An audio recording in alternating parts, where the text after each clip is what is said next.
నుంచి కలకత్తా వెళ్ళే ముందు రోజు అయితే మా బాప వాళ్ళ ఇంటికి అయితే వెళ్ళాము. ఇంకా అక్కడ నుంచి లంచ్ చేసేసి అక్కడ అందరినీ పలకరించేసి నైట్ అయితే మా ఫ్రెండ్ వాళ్ళతో కలిసి కలుద్దామని రాజీవ్ గాంధీ పార్క్ అయితే వచ్చాము. ఇక్కడ కొత్తగా రెనోవేట్ చేశారంట, చాలా పెద్దదిగా ఉంది. మేమైతే ఇయర్లీ వన్స్ నేనైతే ఇక్కడికి వస్తుంటాను విజయవాడ.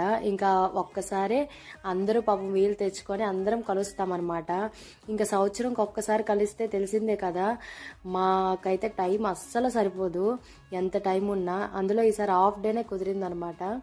ఇంకా మా వాడైతే రైడ్స్ అది ఎక్కుతాను ఇది ఎక్కుతాను అనుకొని ఒక్కొక్కటి అనుకొని అన్నీ ఎక్కేశాడు. ఇంకా ఇది కొంచెం పెద్దగా ఉందనుకొని నేను కూడా కంపెనీ ఇచ్చాను. ఇక్కడ నుంచి అయితే వ్యూ చాలా బాగుంది. ఇంక ఇక్కడ చాలా రోజుల తర్వాత గోలీ సోడా చూశాను. మాకు అసలు కలకత్తాలో అయితే ఇది అసలు దొరకదు అనమాట. ఇంకా టేస్ట్ అయితే బాగానే ఉంది. ఇంక ఇది ఎక్కుదాం రండి అంటే ఒక్కరు కూడా నాకు కంపెనీ ఇవ్వడానికి రావట్లేదు. ఇంక ఇక్కడ నుంచి సరే ఆకలేస్తుంది అనుకుని డిన్నర్ చేయడానికి అయితే వెళ్ళిపోతున్నాము.